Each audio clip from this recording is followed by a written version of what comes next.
ॐ अज्ञानतिमिरान्धस्य ज्ञानाञ्जनशलाकया चक्षुरुन्मीलितं येन तस्मै श्रीगुरवे नमः। श्रीचैतन्यमनोभीष्टं स्थापितं येन भूतले स्वयं रूपकदा मह्यं ददाति स्वपदान्तिकं। वन्देऽहं श्रीगुरुं श्रीयुतपदकमलं श्रीगुरून् वैष्णवांश्च श्रीरूपं साग्रजातं सहगण रघुनाथान्वितं तं सजीवं साद्वैतं सावधूतं परिजनसहितं कृष्णचैतन्यदेवं श्रीराधाकृष्णपादान् सहगण ललिता श्रीविशाखान्वितांश्च। हे कृष्ण करुणा सिंधु दीनबंधो जगत्पते गोपेश गोपिकाकांत राधाकांत नमोस्तुते। तप्त कांचन गौरांगी राधे वृंदावनेश्वरी वृषभानुसुते देवी प्रणमामि हरिप्रिये। वाञ्छाकल्पतरुभ्यश्च कृपा सिन्धुभ्य एव च पतितानां पावनेभ्यो वैष्णवेभ्यो नमो नमः। अनंतकोटि वैष्णववृंद की जय। नमो विष्णुपादाय कृष्णप्रेष्ठाय भूतले श्रीमते जयपताका स्वामिन् इति नामिने। नमो आचार्यपादाय निताय कृपाप्रदायने गौरकथाधामदाय नगरग्रामतारिणे। नमो विष्णुपादाय कृष्णप्रेष्ठाय भूतले श्रीमते भक्तिवेदांत स्वामिन् इति नामिने। नमस्ते सारस्वते देवे गौरवाणी प्रचारिणे निर्विशेष शून्यवादी पाश्चात्य देशतारिणे। जय श्री कृष्ण चैतन्य प्रभु नित्यानंद श्री अद्वैत गदाधर श्रीवासादि गौर भक्तवृंद। हरे कृष्णा कृष्ण कृष्ण हरे हरे हरे राम राम राम हरे हरे। हरे कृष्णा कृष्ण कृष्ण हरे हरे हरे राम राम राम हरे हरे। हरे कृष्णा कृष्ण कृष्ण हरे हरे हरे राम राम राम हरे हरे।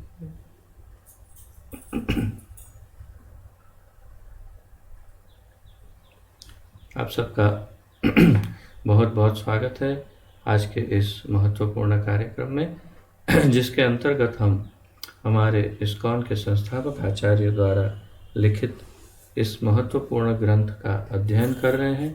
इसका शीर्षक है भगवान श्री चैतन्य महाप्रभु का शिक्षामृत, और इसका आलेखन श्रील प्रभुपाद जी ने श्री चैतन्य चरितामृत पर आधारित किया है, जिसमें श्री चैतन्य महाप्रभु की शिक्षाओं का वर्णन बहुत ही विस्तार से श्रील कृष्णदास कविराज गोस्वामी ने किया है।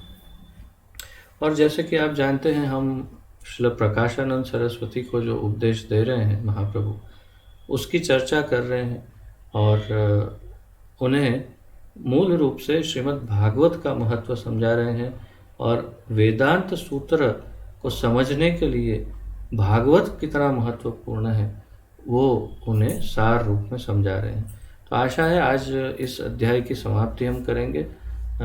23वां अध्याय, आज उसका 5वां हिस्सा करने जा रहे हैं हम। बहुत लंबा अध्याय था ये, और इस अध्याय का जो शीर्षक था वो है वेदांत सूत्र के अध्ययन का प्रयोजन।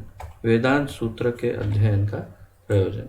तो आइए आरंभ करते हैं जहाँ से विराम लिया था कल।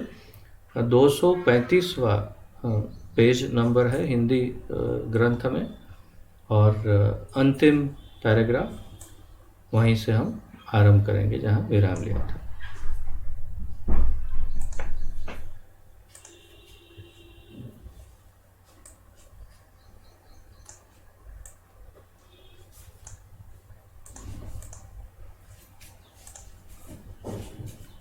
मानव सभ्यता के अधम स्तर पर प्रकृति पर प्रभुत्व के लिए मनुष्यों में निरंतर स्पर्धा लगी रहती है। इंद्रिय तृप्ति के लिए निरंतर विरोध रहता है। तो ये हम सब का अनुभव है, हम सब इस का अनुभव भी करते हैं और हम सब इसके हिस्सेदार भी हैं। तो क्या कह रहे हैं? मानव सभ्यता के अधम स्तर पर, निम्न स्तर पर मानव सभ्यता के प्रकृति पर प्रभुत्व के लिए, प्रकृति के ऊपर प्रभुत्व पाना है तो साइंस जो मॉडर्न साइंस है, आधुनिक विज्ञान, भौतिक विज्ञान, वो तो बिल्कुल खुलेआम वही करते हैं कि प्रकृति पर कैसे प्रभुत्व पाया जाए। और बाकी सारे जितने भी जीवात्मा हैं इस धरती पर, बल्कि इस ब्रह्मांड में, सारे जीवात्मा प्रकृति के ऊपर अपना प्रभुत्व स्थापित करने का निरंतर प्रयास करते हैं किसी न किसी प्रकार। और ये बड़ी लंबी चर्चा हो सकती है, इसलिए केवल इतने से ही हम आगे बढ़ते हैं कि हम सब मूल रूप से प्रकृति माया शक्ति के ऊपर अपना प्रभुत्व स्थापित करने का ही प्रयास कर रहे हैं। और यही कारण भी है कि हम यहाँ इस भौतिक संसार में हैं। अनेक कारणों में से एक कारण ये भी है कि हम प्रभुत्व स्थापित करना चाहते थे, तो भगवान ने कहा कि माया के साथ थोड़ा ट्राई कर लो, हो सकता है तुम समझो कि तुम प्रभुत्व स्थापित कर रहे हो, लेकिन कब तुम उसके दास, सेवक, नौकर बन जाओ, गुलाम बन जाओ, वो तुम्हें भी पता नहीं चल। तो यही हो रहा है, सब प्रयास कर रहे हैं लेकिन निरंतर प्रकृति के अधीन रहते हैं। मनुष्य में निरंतर स्पर्धा लगी रहती है। प्रभुपाद जी कह रहे हैं इंद्रिय तृप्ति के लिए निरंतर विरोध रहता है। तो यहाँ विरोध रहता है ऐसा लिखा है, पर मुझे लगता है you have the English one open, क्या लिखा है?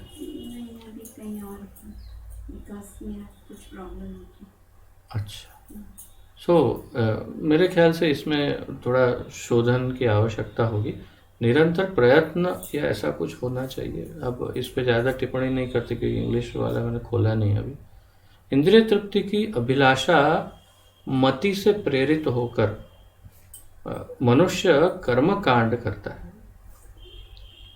अभिलाषी मति से प्रेरित होकर, अच्छा, तो इंद्रिय तृप्ति की अभिलाषी मति, तो इंद्रिय तृप्ति की इच्छाओं वाली बुद्धि, हमारी बुद्धि कैसी है? मूल रूप में इंद्रिय तृप्ति ही चाहिए। कभी भी इस बारे में नहीं सोचा होगा पहले, अब सोचिए। ये एक ऐसा आत्मनिरीक्षण है जो हमने कभी किया नहीं है, परंतु ये परम आवश्यक आत्मनिरीक्षण है, परम परम परम आवश्यक, बल्कि सबसे अधिक आवश्यक आत्मनिरीक्षण है ये कि हम, हमारी बुद्धि या मति जो है, मति, हमारी वृत्ति सतत निरंतर केवल इंद्रिय भोग के लिए ही प्रयत्न करती रहती है। ये वाली इंद्रियों को, हाँ ऐसे नहीं, उसको कुछ थोड़ा संतोष दे, ये इंद्रिय, हाँ इसको कैसे संतोष दो, ये इंद्रिय को कैसे संतोष, हर एक इंद्रिय को संतुष्ट करने के अलावा और कोई कार्य हम करते ही नहीं, ऐसा कह सकते हैं। तो इस पर आत्मनिरीक्षण करने की आवश्यकता है। और प्रभुपाद जी का आज हम लेक्चर सुबह सुन रहे थे, उसमें प्रभुपाद जी बोल रहे थे कि वास्तव में इससे विपरीत करना होता है।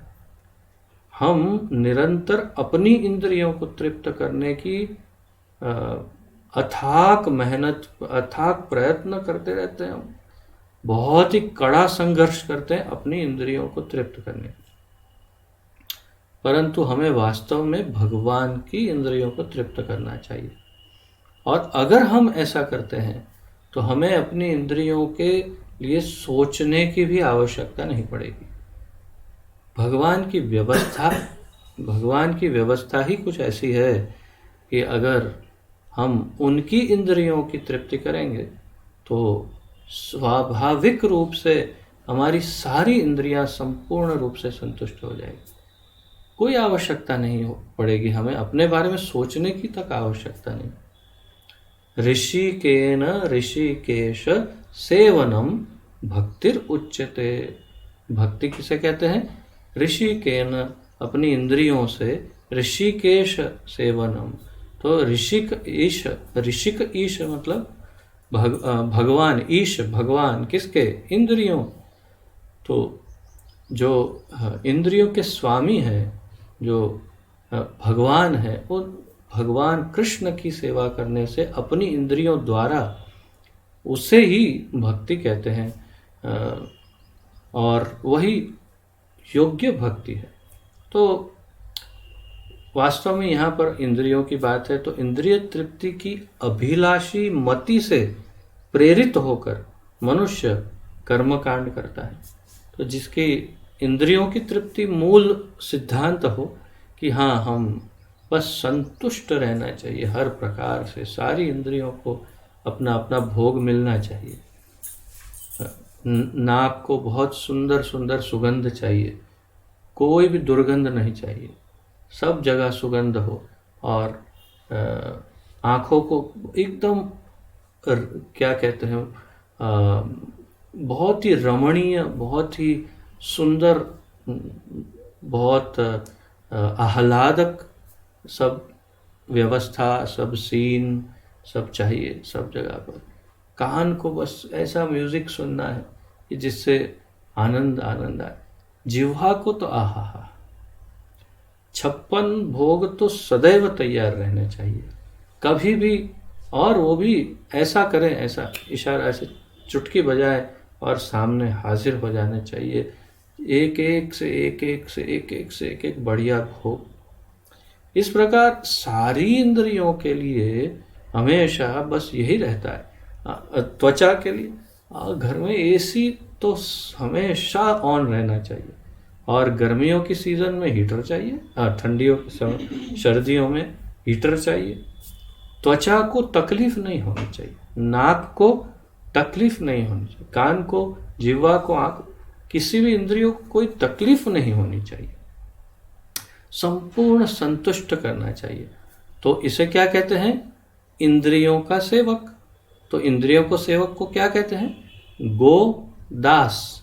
तो वास्तव में हम सब स्वाभाविक रूप से गोदास ही हैं, और हमें गोदास नहीं, गोपाल दास, गोविंद दास होना, ये हमारा मूल स्वभाव है। अगर हम गोविंद दास होते हैं तो हम अपने आप ही अपनी सारी इंद्रियों को संतुष्ट कर पाते हैं।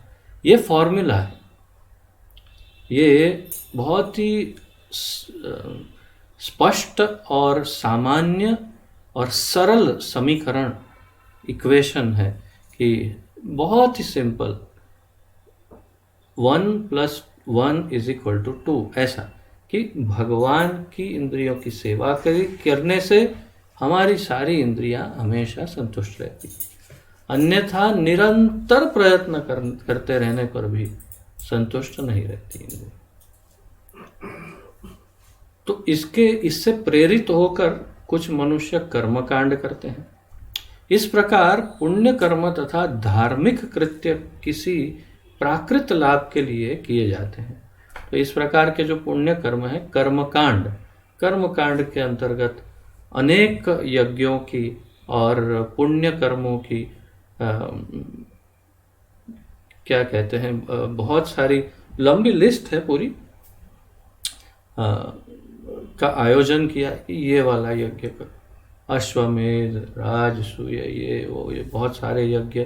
अब तो किसी की कैपेसिटी नहीं है। प्रभुपाद जी अपने लेक्चरों में कहते हैं, भौतिक इस कलयुग में अश्वमेध यज्ञ करना संभव ही नहीं है, संभव ही नहीं, पॉसिबल ही नहीं है।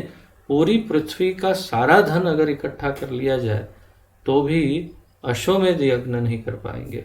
अर्थात जो अभी हाथ में ऑन हैंड जो धन है, उतना धन पर्याप्त नहीं होगा, इतना शास्त्रों में लिखा है। तो इसमें से लगता है काफ़ी सारा धन, 3/4 हिस्सा तो मेरे ख्याल से कम लुप्त हो गया होगा, कहीं ना कहीं छुपा पड़ा होगा इस पृथ्वी के गर्भ में।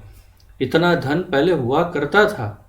एक राजा अश्वमेध और कुछ तो 100 अश्वमेध यज्ञ भी करने की कैपेसिटी रखते थे पहले इसी धरती पर। अब प्रभुपाद जी कहते हैं संभव नहीं। आप भागवत पढ़ेंगे तो आपको बहुत आश्चर्य होगा। श्रीमद् भागवत में कई बार ऐसा वर्णन है कि ये राजा ने 1,00,000 गाय, 1,00,00,000 गाय दान में दी, और एक एक गाय के सींग सोने से मढ़े, और उनको उनके जो पैरों पर जो लगाते हैं चप्पल, हम जिसे चप्पल कहते हैं, वो उनके पैरों पे जो नीचे लगाते हैं उसको वो चांदी के, ऐसी 1,00,00,000 गाय दान में दे दी। ऐसा ऐसा तो अनेक वर्णन है इसी पृथ्वी का, हम जिसकी कल्पना ही नहीं कर सकते। तो तात्पर्य यह है कि खैर फिर भी ये सब ऐसे सब कर्म कांड की योजनाएं, ये पुण्य करो, ये दान करो, ये करो, इस प्रकार पुण्य कर्म तथा धार्मिक कृत्य किसी प्राकृत लाभ के लिए किए जाते हैं। उससे क्या होगा, तो आपको ये पुण्य मिलेगा, तो अंत में आप स्वर्ग लोक जाएंगे, फिर स्वर्ग में आप बहुत भोग करेंगे। तो हो गया, बस करना है। क्यों? क्योंकि हमारा ध्येय तो भोग है, हमारा ध्येय योग नहीं है, भोग है। तो फिर पुण्य कर्म कांड आदि करना है, कर्म योग। यदि ऐसा लाभ किसी अन्य विधि से हो सकता हो, तो इस तथाकथित धर्म की भी उपेक्षा कर दी जाती है। अगर कोई कहे कि कर्म कांड करने से ही होता है, अच्छा ठीक है, और कुछ? हाँ, एक और रास्ता है, ऐसा करेंगे तो भी आपको बहुत सुख भोग मिलेगा। तो वो कर्म कांड ये सब नहीं करना पड़ेगा, नहीं। अरे तो छोड़ो ना, कौन करना चाहता है? धर्म वर्म सब बाजू पर, अपने को तो बस इंद्रिय तृप्ति चाहिए, भोग चाहिए। इसके लिए जो रास्ता बता दो, कोई भी रास्ता हो, तो धर्म बाजू पर। तो इसके लिए प्रभुपाद जी कहते हैं कि तथा कथित धर्म की भी उपेक्षा कर दी जाती है।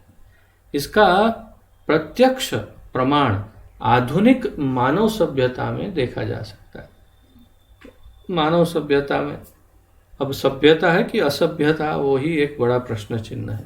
प्रभुपाद जी तो यहाँ सभ्यता ऐसा शब्द लिख रहे हैं, परंतु वास्तव में तो ये मानव असभ्यता ही प्रवर्तमान है। अभी सभ्यता जैसा तो कुछ है ही नहीं। और इस असभ्य समाज में देखिए धर्म का क्या रोल है। धर्म का रोल है नवरात्रि। अरे धूम मचा करके डांडिया करो, डीजे बुलाओ, डांस करो और एकदम मुक्त जीवन जियो।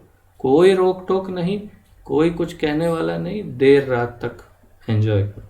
ये है हमारा धर्म कार्य। गणेश जी को बुलाओ, एक कोने में उनको रखो और उनके नाम पर चंदा इकट्ठा करो, खूब धन कमाओ, खूब दारू पियो, खूब नशा करो, खूब नाचो, फिल्म के गाने लगाओ। गणेश जी को कभी क्रिकेटर, कभी नेताजी, कभी शिव जी, कभी सुदर्शन चक्रधारी, कुछ भी बनाओ, आपने मन में आए उनको कार्टून बनाओ, कुछ भी बनाओ और मजा करो। बस ये है हमारा कलयुग का धर्म कार्य। तो ऐसे ऐसे धर्म कार्य से हम, तो फिर सभ्यता कहाँ है इसमें? तो इसका प्रत्यक्ष प्रमाण आधुनिक मानव सभ्यता है। इस समय कोई धर्म में रुचि नहीं रखता, क्योंकि लोगों को अपनी आर्थिक वांछा धर्म के बिना ही पूरी होती दिखती है। उनको लग रहा है, या दो चीज़ें हैं, या तो उनको लगता है कि धर्म की जरूरत नहीं है, नौकरी पर जाओ या बिजनेस करो, ये करो और ऐसे कमाओ, अपना सुख भोग मिल जाएगा, भगवान की धर्म की कोई आवश्यकता नहीं, इसलिए। और या तो फिर धर्म की संस्था ही खोल दो तो भी बिजनेस हो जाएगा बढ़िया। एक धार्मिक संस्था खोलो, जो अंधश्रद्धालु आएंगे अपनी जेब खाली करेंगे, अपना धंधा चलेगा, अपना काम चलेगा। बस ऐसे कई ऐसे धर्म गुरु हैं अभी इसी वक्त। पता नहीं हमारी सरकार क्यों इतनी नीरस है। स्वाभाविक है, उनको भी तो अपने वोट की पड़ी है, तो वो अपने वोट की वजह से ऐसे ऐसे धर्म क्या कहते हैं, धर्म के धूर्त लोगों को, जो बहुत बड़े बड़े आज संत बन के बैठे हैं, उन लोगों के प्रमाण होते हुए भी उनके सामने कोई कार्यवाही नहीं हो रही। कुछ एक दो चार के साथ हुई कार्यवाही, जेल में पड़े हैं, बाकी तो कितने सारे मुक्त घूम रहे हैं, उनके पीछे क्यों कोई कार्रवाई नहीं हो रही। तो तात्पर्य यह है कि कोई धर्म संस्था, धार्मिक संस्था खोलो और खूब पैसे कमाओ। आजकल तो टीवी चैनल जो हैं उसमें भी आध्यात्मिक टीवी चैनल बहुत बड़ा बिजनेस है। तो आप लोगों को शायद इसके विषय में अधिक ज्ञान ना हो, परंतु मैंने तो बहुत रिसर्च किया था एक समय पे इस पर। तो मैंने ये देखा कि जो बड़े से बड़ी जो संस्थाएं, ये टीवी चैनल है आध्यात्मिक, उन लोगों के बिजनेस इतने बड़े हैं कि हम इसकी कल्पना नहीं कर सकते। आपको एक भागवत कथा करवानी है, लाइव करवानी है, तो रेट शुरू होता है 12 लाख रुपए से। 12 लाख, 24, 27, 50 लाख, जैसा आपका ऑडियंस और जैसी कथा, उसके अनुसार रेट। शुरुआत 10-12 लाख से हो रही। कोई चैनल बहुत ज़्यादा पॉपुलर नहीं तो आइए 5 लाख में कर लीजिए। आप धीरे धीरे आप भी पॉपुलर होंगे, हम भी हो जाएंगे। बहुत बड़ा बिजनेस है और हम कल्पना नहीं कर सकते। तात्पर्य ये है कि धर्म के नाम पर भी बिजनेस करके वास्तव में धन इकट्ठा करके इंद्रिय भोग ही करना है, यही मूल है। चर्च, मस्जिद तथा मंदिर प्रायः शून्य रहते हैं क्योंकि लोगों की अभिरुचि कारखानों, दुकानों तथा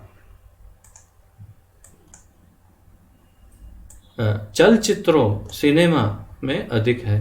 प्रभुपाद जी कह रहे हैं कि लोग आजकल, उस 50 वर्ष पूर्व तो बिल्कुल यही परिस्थिति थी कि अमेरिका में चर्च खाली पड़े रहते थे और पूरे अमेरिका के अंदर लगभग हमारे इस्कॉन के लगभग 50 से अधिक मंदिर हैं। और क्योंकि अमेरिका इतना बड़ा है, विशाल है, और उनमें से अधिक मंदिर ऐसे बने हैं जो पुराने चर्च को खरीद के हमने उसमें मंदिर बना दिया। क्यों? क्योंकि चर्च में कोई जाने वाला ही नहीं है, ताले लगे रहते हैं, कोई जाता नहीं, तो उन लोगों ने मजबूरन चर्च को बेच दिया। प्रभुपाद ने अपने लेक्चर में कई बार इस बात को दोहराया कि हमने चर्च खरीद के अपने मंदिर बनाए। क्यों? लोग जाते ही नहीं, धार्मिक कार्यों में इच्छा ही नहीं, कोई रुचि नहीं। तो उस समय तो कम से कम यही था।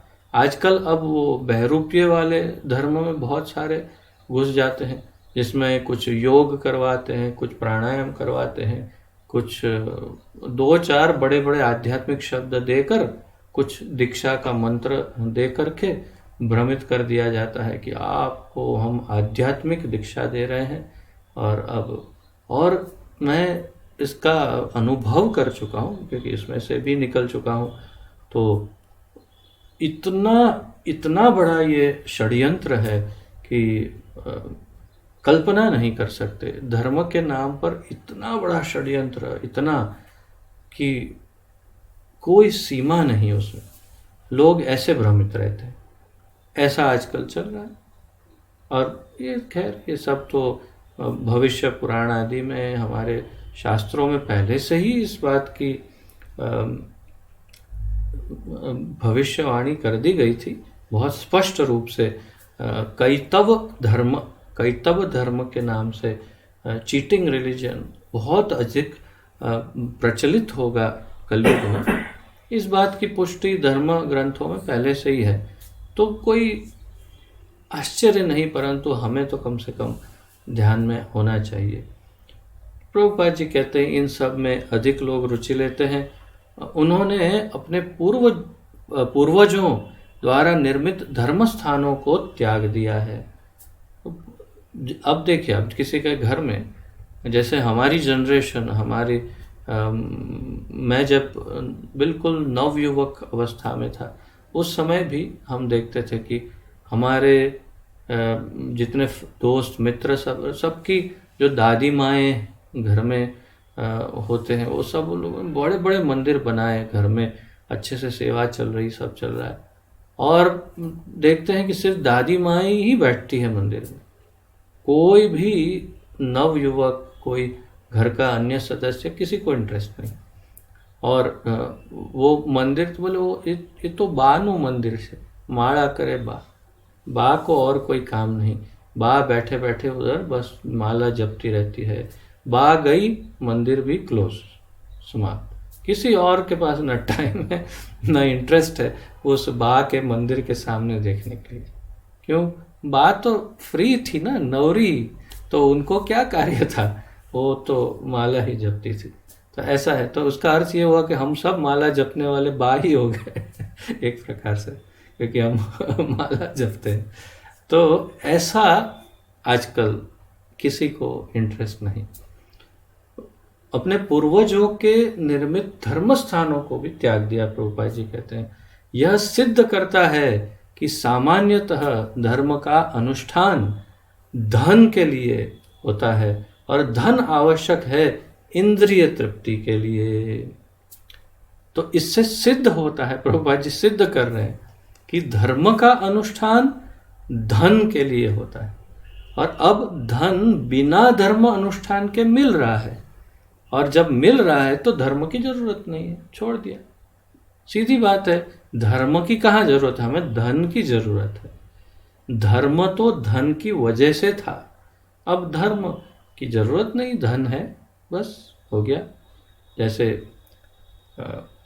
मैं दुबई में था कुछ वर्षों पूर्व, कई वर्षों तक वहाँ जॉब करता था।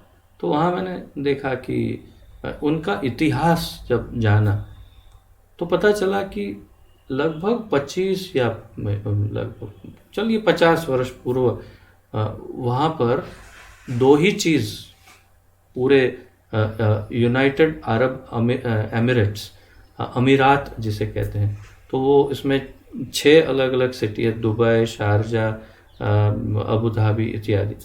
तो उसमें ये अमीरातों में उस स्थान पर केवल 2 ही चीज़ थी, क्या? खजूर और ऊंट, 2 ही चीज़ थी। और वो लोग कार्य क्या करते थे? वो लोग हमारे ये क्या कहते हैं उसे, Kerala, what is that, Malabar hills, तो नहीं, और भी एक नाम है उसका, क्या है,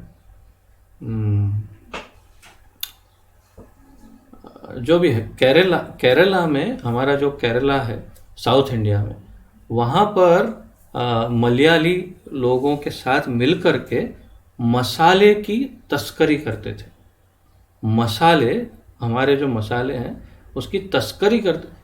ये लोग लगभग पूरी की पूरी प्रजाति तस्कर प्रजाति थी। दुबई में एक बहुत बड़ा चौराहा है जहाँ पर उनकी प्राचीन तस्करी का जहाज उन्होंने चौराहे पे सजा के रखा है, और वहाँ लिखा हुआ है कि ये हमारी मूल संस्कृति है। तस्कर थे। फिर क्या हुआ? फिर खुदा देता है तो छप्पर फाड़ के देता है। एक दिन छप्पर फट गया। क्या हुआ? छप्पर नहीं फटा, जमीन फट गई। जमीन के अंदर से तेल निकल आया, और वो जैसे ही जमीन से तेल निकला, वो तेल के साथ साथ धन निकला, बहुत खूब धन, इतना धन कि आज हम सब उनके वहाँ नौकर बन के उनकी नौकरी करने जाते हैं। अत्यंत धन। और साथ ही धीरे धीरे धीरे अगर आप दुबई की दशा देखें, कुछ कुछ राज्यों में, जैसे शारजा में, कुछ कुछ जगहों पे अभी थोड़ा स्ट्रिक्ट है। अब शारजा और दुबई में जैसे अपना अहमदाबाद गांधीनगर है वैसे ही है, लगभग कनेक्टेड ही है, सेम है, परंतु फिर भी अलग राजा है उसका। तो शारजा में अभी भी कुछ नियम है कड़े, परंतु दुबई में इतनी मुक्तता है, इतना व्यभिचार है कि आप कल्पना नहीं कर सकते। कोई सीमा ही नहीं है, इतने मुक्त व्यभिचार, जबकि वे चुस्त मुसलमान माने जाते। आज भी वहाँ पर काफ़ी धर्म कार्य होता है, नमाज पढ़ते हैं, सब करते हैं, परंतु पहले की तुलना में धन आने के बाद धर्म कार्य बहुत तेजी से गिरता जा रहा है। मैं धर्म की बात कर, क्योंकि ये लोग बहुत चुस्त मुसलमान अरब माने जाते हैं, लेकिन धर्म कार्य अब बहुत ही तेजी से नीचे जा रहा है। क्यों? धन आ गया, अब धर्म की क्या आवश्यकता है। हर संस्कृति में यही प्रॉब्लम है। ये पाश्चात्य जगत में यही हुआ। क्यों चर्च बंद पड़ गए? धन आ रहा है, धन है तो इंद्रिय भोग हो रहा है, तो धर्म की क्या आवश्यकता है। तो ये सिद्ध करते हैं प्रभुपाद जी कि धर्म का अनुष्ठान मूल रूप से धन के लिए, और धन किसके लिए? इंद्रिय तृप्ति के लिए। इंद्रिय तृप्ति के प्रयत्न में निराश होने पर मनुष्य परम सत्य के से एक होने के लिए मोक्ष का प्रयत्न करता है। अगर वो इंद्रिय तृप्ति में निराश हो गया, तब फिर वो ढूंढता है हाँ मोक्ष, अब बस नहीं चाहिए, अब मोक्ष चाहिए। तो धर्म, अर्थ, काम और मोक्ष, ये चार सिद्धांत बस इसी तरह एक दूसरे के साथ लिप्त हैं कि कभी धन चाहिए, फिर काम की इच्छाओं की पूर्ति चाहिए, ये हो गया, और नहीं हो रहा है तो मोक्ष चाहिए। बस अर्थोपार्जन के लिए कड़ी मेहनत, एकदम काली मेहनत। प्रभुपाद जी अपने लेक्चरों में कहते हैं इतना श्रम करते हैं लोग, इतना श्रम करते हैं बस थोड़ा सा आनंद प्राप्त करने के लिए। क्यों? विदेश में ये संस्कृति है, थोड़ा सा एक सप्ताह 5 दिन, सप्ताह के 5 दिन एकदम कड़ी मेहनत करके थोड़े से डॉलर कमा के फिर वीकेंड किसी बार में, पब में, डांस क्लब में जा कर के धन उड़ाते हैं, कैसीनो में धन उड़ाते हैं, शराब पीते हैं, मांसाहार करते हैं, अय्याशी करते हैं, और फिर सोमवार से अपने काम पे लग जाते हैं। 5 दिन अत्यंत गधे की तरह कड़ी मेहनत करके धन कमा के इंद्रिय तृप्ति, यही जीवन है और यही हमारा काला सत्य है हम जीवात्माओं का, कि हम वास्तविक धर्म जो है उसको समझने में हम तब तक योग्य नहीं जब तक हम सिर्फ इंद्रिय भोग की तरफ देखते रहते। तो इसीलिए मैं कह रहा था कि इसके ऊपर आत्मनिरीक्षण बहुत आवश्यक है। बैठ करके चिंतन करना चाहिए कि मेरा ध्यान मेरे इंद्रिय भोग की तरफ है कि मेरी उन्नति की तरफ है। आत्म उन्नति की तरफ हम सोचते ही नहीं। बिल्कुल वही परिस्थिति जैसे एक बच्चा 12वीं कक्षा में है, बोर्ड की एग्ज़ाम, और उसको कहा जाता है कि बेटा तुम्हारा पूरा का पूरा भविष्य जो है वो इस एक वर्ष के ऊपर निर्भर है। अच्छी तरह से पढ़ाई कर लोगे तो बाकी पूरा जीवन ऐश करोगे, तुम्हें अच्छी डिग्री मिल जाएगी, सब कुछ अच्छा मिलेगा, डिग्री अच्छी मिलेगी, नौकरी अच्छी मिलेगी, तो छोकरी अच्छी मिलेगी, तो धन और उसके डाउरी भी अच्छी मिलेगी, बहुत कुछ अच्छा हो जाएगा, जीवन में अच्छा ही अच्छा होगा, कुछ बुरा नहीं होगा। बस 1 साल मेहनत कर ले, गधे की तरह कर ले मेहनत। 1 साल गधा, बाकी का जीवन मालिक। और फिर क्या होता है, अगर वास्तव में बहुत कड़ी मेहनत करता है, कोई बड़ी डिग्री में वो प्रवेश प्राप्त कर लेता है तो, लेकिन अगर वो नहीं पढ़ता, अगर वो नहीं समझ पाता इसका महत्व, तो फिर कोई BA ऐसा कुछ, कोई सामान्य या कोई डिप्लोमा, कुछ IIT, कुछ ऐसा कुछ करके, या फिर 12वीं फेल हो करके, ड्रॉप होके कहीं क्लार्क, कुछ चपरासी, कुछ अकाउंटेंट, ऐसा कुछ, क्या तो पान वाला है वो कुछ बन के फिर पूरा जीवन गधे की तरह मेहनत, 1 साल अय्याशी, बाकी का जीवन। तो ये कैसी जागृति है जो होनी चाहिए, परम आवश्यक जागृति, कि मैं 1 साल मेरे लिए सबसे महत्वपूर्ण।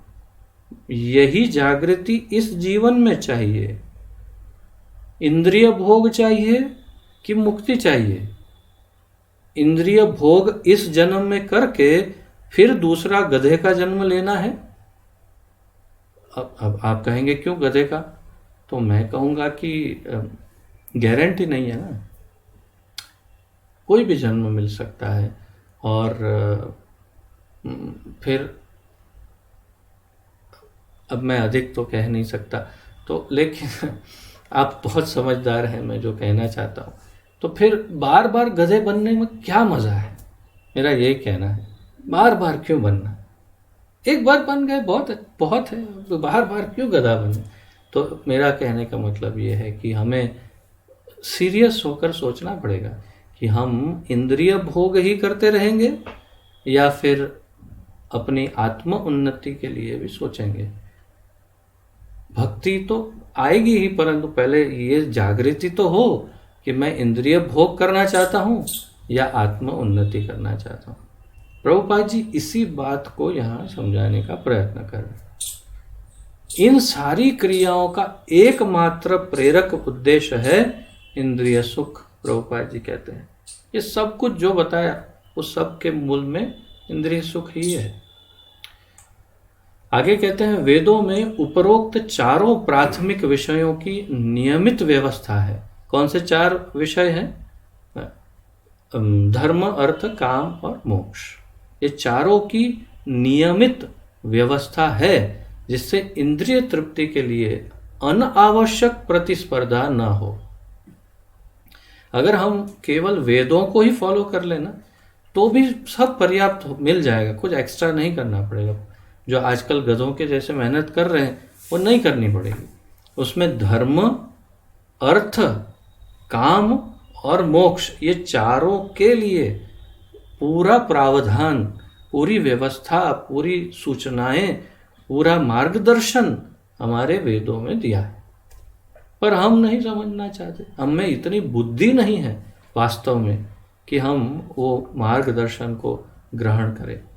वास्तविकता यही है। अन्यथा योग्य रूप से धर्म का पालन, योग्य रूप से अर्थ उपार्जन कि क्या करने से धन प्राप्त होगा, योग्य रूप से काम की पूर्ति कि कैसे काम की पूर्ति की जाए और फिर किस तरह से मोक्ष प्राप्त किया जाए, उसका सारा मार्गदर्शन वैदिक शास्त्रों में है। परंतु कलयुग में तो कहाँ।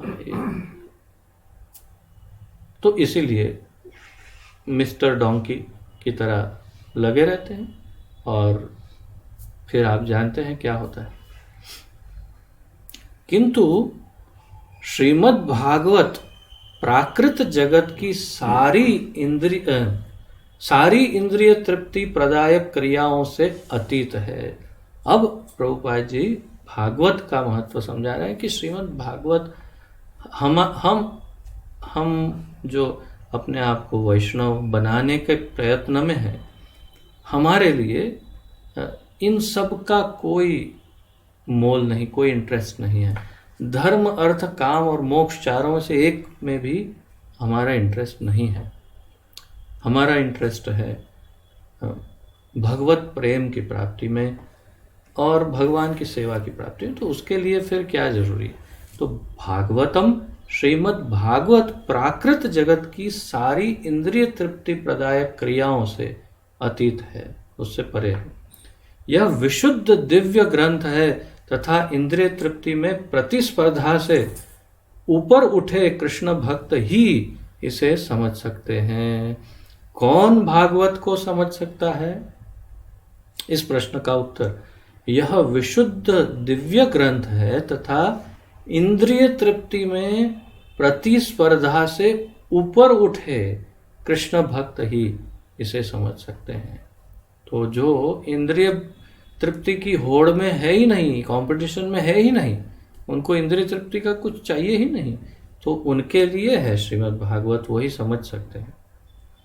प्राकृत जगत में इंद्रिय तृप्ति के लिए पशु, मनुष्य तथा समाज और राष्ट्रों में भी तीव्र स्पर्धा है, किंतु कृष्ण भक्त इस सबसे ऊपर है। पर इस प्राकृत जगत में इंद्रिय तृप्ति के लिए पशुओं में आप अपने इर्द गिर्द देख सकते हैं कैसे पशु होड़ में लगे रहते हैं इंद्रिय तृप्ति के लिए।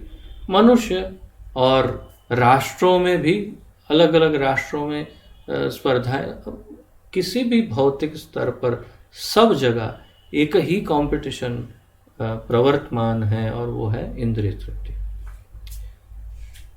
भक्तों को योगियों के साथ स्पर्धा की कोई आवश्यकता नहीं होती। हमें कोई सिद्धियां नहीं चाहिए, कोई बहुत बड़ी उपाधि नहीं चाहिए, कुछ नहीं चाहिए सिद्धियों का। इसलिए हमारा योगियों से कोई हमारी कंपटीशन नहीं, क्योंकि वे तो अपने यथार्थ घर उस भगवत धाम की प्राप्ति के मार्ग पर अग्रसर हैं। कौन? भक्त अपने घर जाना चाहता है, भगवत धाम, और इसलिए वो ये योगियों के साथ कंपटीशन नहीं करता। जहां सब कुछ सच्चिदानंदमय है, ऐसे घर में जाना चाहता है। ऐसे जीव पूर्ण निर्भत्सर तथा शुद्ध हृदय होते हैं। प्राकृत जगत में सभी ईर्ष्या द्वेष से भरे हैं, इसलिए यहाँ स्पर्धा है। स्पर्धा, कंपटीशन का ऐसे तो हेतु अच्छा होना चाहिए होता है कि उससे सबके अपने अपनी जो भी योग्यताएं हैं वो बाहर आए और दूसरों को कुछ लाभ हो, ऐसे हेतु ऐसा होना चाहिए। परंतु मूल रूप से कंपटीशन का हेतु है द्वेष और ईर्ष्या, कि मैं तुमसे बेहतर हूँ, मैं तुमसे और अधिक श्रेष्ठ हूँ। इस बात को सिद्ध करने के लिए सतत निरंतर स्पर्धा भौतिक संसार में लगी रहती है। कृष्ण भक्त लौकिक ईर्षा मत्सर से पूर्ण मुक्त ही नहीं होते, श्री भगवान पर केंद्रित स्पर्धा रहित समाज के निर्माण का प्रयत्न करके सब पर कृपा भी करते हैं।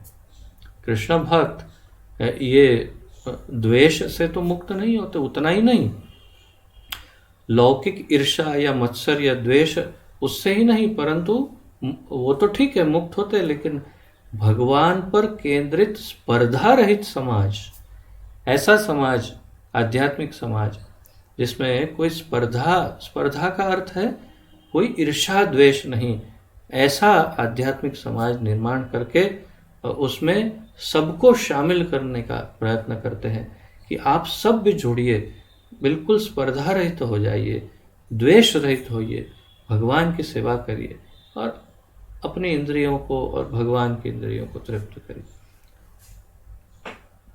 शांति से रहिए, कोई द्वेष नहीं, कोई कंपटीशन नहीं, कोई प्रॉब्लम नहीं। ये प्रयत्न एक भक्त का होता है। समाजवादियों का स्पर्धा रहित समाज विषयक विचार मिथ्या ही है। प्रभुपाद जी कहते हैं समाजवादी पार्टी यहाँ जो होती है, जो सामाजिक दृष्टिकोण से सब कुछ करने का प्रयत्न, उन समाजवादियों का स्पर्धा रहित समाज विषयक विचार मिथ्या है। समाजवादी जो लोग होते हैं वो कहते हैं कि हम कोई भी ऐसी एक सोसाइटी का निर्माण करेंगे जिसमें कोई द्वेष ना हो, कोई ईर्ष्या ना हो, कोई कंपटीशन ही ना हो, सब एक समान हो, इक्वालिटी, समानता, ये उनका सिद्धांत है। समाजवादी लोगों का सिद्धांत है इक्वालिटी, समानता, सब एक समान। प्रभुपाद जी बहुत जोरदार खंडन करते हैं इसका कि जब तक वर्णाश्रम नहीं हो तब तक कोई भी समाज सक्सेसफुल हो ही नहीं सकता, संभव ही नहीं है। और ये हम सतत निरंतर देखते हैं हमारे समाज में, कोई सक्सेस नहीं। क्या सक्सेस है? किस रोग बढ़ते जा रहे, तकलीफें बढ़ रही है, बीमारियां तक, परेशानियां, चिंताएं, आत्महत्याएं, क्राइम, सब कुछ बढ़ता जा रहा है। अस्पतालें बढ़ रही है, अनाथालय बढ़ रहे हैं, क्या नहीं बढ़, जो भी नहीं जरूरत है सब बढ़ रहा है।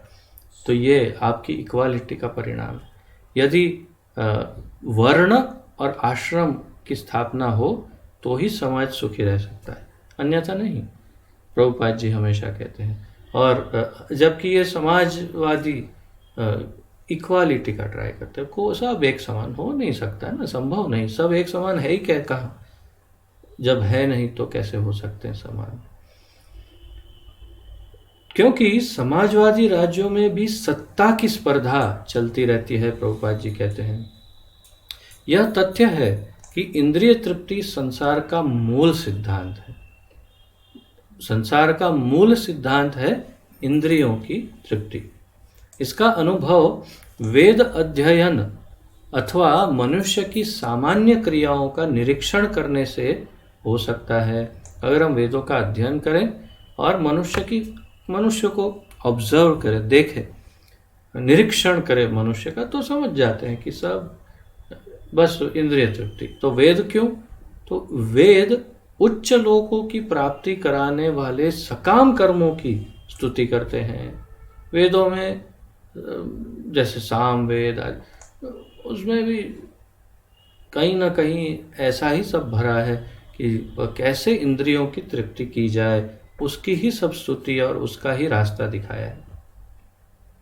उनमें देवलोक प्राप्ति के लिए देवोपासना की भी प्रशंसा है कि देवलोक में जाके रहना हो तो कैसे, कौन से देवताओं की उपासना करना चाहिए, ये सब उसमें लिखा।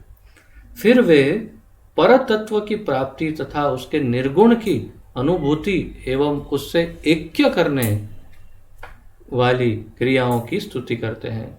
बाद में वेद क्या स्तुति करते हैं? परम तत्व की प्राप्ति। कैसे? निर्गुण में, निर्गुण स्वरूप या निराकार निर्गुण स्वरूप में परम तत्व की प्राप्ति और अनुभूति और उससे ऐक्य करने की सलाह देते हैं। तो मतलब मैं ही ब्रह्म हो जाऊं। किंतु परतत्व का निराकार रूप सर्वोपरि नहीं है।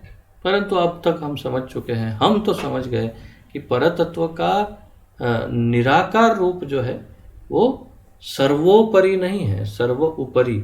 उससे ऊपर फिर परमात्मा स्वरूप और उससे ऊपर फिर भगवान का निज स्वरूप है। निराकार रूप से ऊपर परमात्मा स्वरूप है, प्रभुपाद जी कहते हैं, तथा उससे भी उच्च है स्वयं भगवान श्री कृष्ण।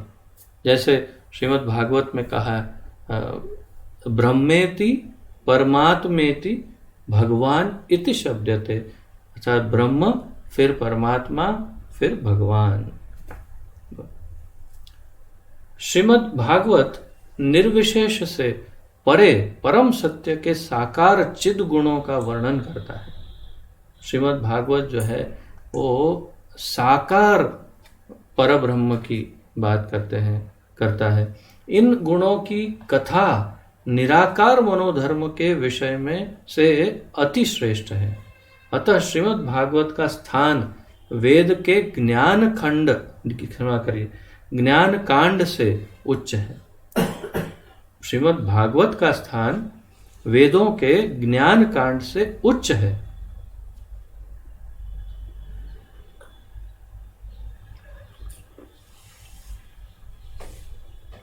श्रीमद् भागवत कर्म कांड तथा उपासना कांड से भी उच्च है, क्योंकि उसमें वसुदेव नंदन भगवान श्री कृष्ण की आराधना का गान हुआ है। श्रीमद् भागवत में वासुदेव कृष्ण का या वसुदेव नंदन का गुणगान हुआ है, इसलिए वो कर्मकांड और उपासना कांड अर्थात ज्ञान कांड, कर्म कांड और उपासना कांड, ये तीनों से वेदों से परे श्रीमद् भागवत है। वेदों का कर्मकांड इंद्रिय तृप्ति के लिए स्वर्ग के लोकों की प्राप्ति की प्रतिस्पर्धा से परिपूर्ण है। वेदों में ऐसे कर्मकांडों का पूरा विषय चर्चित है कि क्या करने से कौन सा लोक प्राप्त होगा। यही स्पर्धा ज्ञान कांड तथा उपासना कांड में भी लक्षित होती है। श्रीमद् भागवत के एकमात्र प्रयोजन सर्व कारण स्वयं भगवान श्री कृष्ण है। अतः श्रीमद् भागवत इन सब से श्रेष्ठ है। भाव यह है कि श्रीमद् भागवत से हम सार स्वरूप परतत्व तथा उसके आश्रित तत्वों को वास्तविक अर्थ और परिप्रेक्ष्य में जान सकते हैं। तो सार क्या है और यह भाव क्या है कि श्रीमद् भागवत के अध्ययन से हम भगवान, परतत्व भगवान और उनके आश्रित जो तत्व है उसका वास्तविक अर्थ और परिप्रेक्ष्य, अर्थात उसका कौन सा सही दृष्टिकोण है, किसके साथ किसका क्या वास्तविक संबंध है, वो पूरा संबंध और उसका तत्व, वो दोनों हम श्रीमद् भागवत से ही समझ सकते हैं। सार स्वरूप परतत्व भगवान श्री कृष्ण हैं तथा उनसे निःसृत शक्ति के नाना रूप आश्रित तत्व हैं। तो सार स्वरूप तत्व तो भगवान श्री कृष्ण है और ये सारी उनकी शक्तियों का ही ये प्रादुर्भाव है जिससे ये अलग अलग तत्व उत्पन्न है। वास्तव में उस सार तत्व से भिन्न कुछ भी नहीं है, क्योंकि जीव का संबंध भी उनकी शक्तियों से ही है। तो अर्थात जो कुछ भी है वो भगवान की शक्ति का ही निर्माण है। और इस संदर्भ में सब कुछ भगवान का है, भगवान पर आश्रित है। वास्तव में उस सार तत्व से भिन्न कुछ भी नहीं, क्योंकि जीव का संबंध भी उनकी शक्तियों से ही है। साथ ही शक्तियां तत्व से भिन्न है, लेकिन फिर भी शक्तियां तत्व से भिन्न है। तो भले भगवान की शक्ति है परंतु मूल तत्व से अलग है। प्राकृत दृष्टि से यह मत परस्पर असंगत लग सकता है, किंतु श्रीमद् भागवत में इस अचिंत्य भेद अभेद का स्पष्ट विवरण है। भागवत के अध्ययन से हम समझ जाएंगे कि भगवान और उनकी शक्तियां, ये सारी शक्तियां भगवान की है, परंतु भगवान फिर भी भगवान अलग है और शक्तियों का, उनके अंतरंगा शक्ति को छोड़कर बाकी जो शक्तियां हैं वो उनकी अलग हैं। वो भगवत तत्व नहीं है। प्रकृति और जीव तत्व उस संदर्भ में भगवत तत्व नहीं है, परंतु सारी शक्तियां भगवान की है, इसलिए भेद भी है और अभेद भी है। जन्माद्यस्य यतः से प्रारंभ वेदांत सूत्र में भी यह दर्शन प्राप्त होता है। परम सत्य में अचिंत्य भेदाभेद का ज्ञान जन जन का कल्याण करने को दिया गया है। मनोधर्मी भगवत शक्ति को परात्पर बताकर लोगों को मोहित करते हैं, किंतु अचिंत्य भेदाभेद का सत्य समझने पर अद्वैत और द्वैत के अपूर्ण मत संतुष्ट नहीं कर सकते। तो जो मनोधर्मी है वे भगवत शक्ति को परात्पर बताते हैं, परंतु फिर कहीं ना कहीं फिर अभेद कर देते हैं कि तत्व तो सब एक ही है, सब मतलब हम भी, वैसे तो हम भी भगवान ही हैं। आप देखिए मायावादी, तो मेरा जो निजी मैंने निरीक्षण किया, अनुभव किया, वो बता, भगवान के बारे में पूछने पर बताएंगे कि हम सब भगवान, हम सब वही तत्व हैं, परंतु भगवान के अलग अलग रूपों का, उनकी स्तुतियाँ, उनके पूजा पाठ आदि ये सब करेंगे। माता जी का भी पूजन करेंगे, कभी दुर्गा की कितनी स्तुतियाँ बोलेंगे, कभी नारायण की स्तुति करेंगे, महादेव की करेंगे, और जब तत्व की बात करेंगे तो करेंगे हम सब एक ही तत्व है। कितना परस्पर विरोधाभासी है। तो फिर आप उनको, अगर आप वही तत्व हो तो आप उनके पूजा पाठ क्यों करते हो, और अगर उनकी पूजा पाठ करते हो तो अपने आप को उनके लेवल पर क्यों बताते हो। वही बात हो गई कि आपके गुरु हैं, आप गुरु के चरण स्पर्श करते हैं, उनकी सेवा करते हैं और फिर उनके सर के ऊपर जाके बैठ जाते हैं। क्यों? हम तो एक ही तत्व है, मैं और गुरु क्या फर्क है। तो पहले भाई आप उनका पूजन क्यों करते हो? या तो पूजन करते हो तो चरणों में बैठे रहो और अपना भेद समझो, और अगर नहीं भेद है तो फिर कभी उनका पूजन मत करो, सीधा उनको अपना दोस्त ही बनाओ। तो तात्पर्य यह है कि जो मूल भेद और अभेद है वो ये मनोधर्मी सब नहीं समझ सकते। इसकी यहाँ पर बात कर रहे हैं प्रभुपाद जी। और भगवान और उनकी सृष्टि में अचिंत्य भेद अभेद का ज्ञान के ज्ञान से जीव त्रिविध अधिदैविक, अधिआत्मिक और अधिभौतिक तापों से तुरंत मुक्त हो जाता है। तो अगर वो अचिंत्य भेद और अभेद जो तत्व है उसे समझ ले कि मैं तत्व वही हूँ सच्चिदानंद, परंतु मात्रा में कुछ भी नहीं हूँ। भगवान के सामने न गुणों में न किसी भी प्रकार से उनसे तुलना नहीं हो सकती मेरी। तो फिर वो अपने आप ही इस बात को समझने पर अधिभौतिक, अतिआत्मिक और अधिदैविक क्लेश से, तापों से मुक्त हो सकता है, त्रिविध तापों से। जैसे भगवान भगवत गीता में भी कहते हैं, जन्म कर्म च मे दिव्यम एवं यो वेत्ति तत्वतः त्यक्त्वा देहम पुनर्जन्म नैति मामिति सोऽर्जुन। तो जो केवल इतना समझ लेता है कि मेरा जन्म और कर्म दिव्य है, मैं सामान्य मनुष्य नहीं हूँ, उतना समझ लेने पर भी उसको दोबारा जन्म नहीं लेना पड़ेगा। उसी प्रकार जो भगवान तत्व और हमारा मूल हम कौन है वो समझ ले, उसे ये त्रिविध ताप भी फिर नहीं सताएंगे। परम पुरुष श्री कृष्ण के चरणों में जीव की शरणागति से श्रीमद् भागवत का शुभ आरंभ होता है। परम पुरुष भगवान की चरणों की शरणागति से भागवत का आरंभ होता है। यह शरणागति चिद गुणों में ब्रह्म से भक्त की एकता और साथ नित्य दास के स्वरूप की चेतना के साथ होती है। शरणागति में क्या है? चिद गुणों में ब्रह्म से भक्त की एकता। तो कहाँ एकता है और फिर कहाँ पर उनका दासत्व है भगवान का, उसकी चर्चा भागवत में है। देहात्म बुद्धि में जीव स्वयं को प्रकृति का स्वामी समझता है। ये हमारी देह आत्मबुद्धि है, हम प्रकृति का स्वामी समझते हैं अपने आप।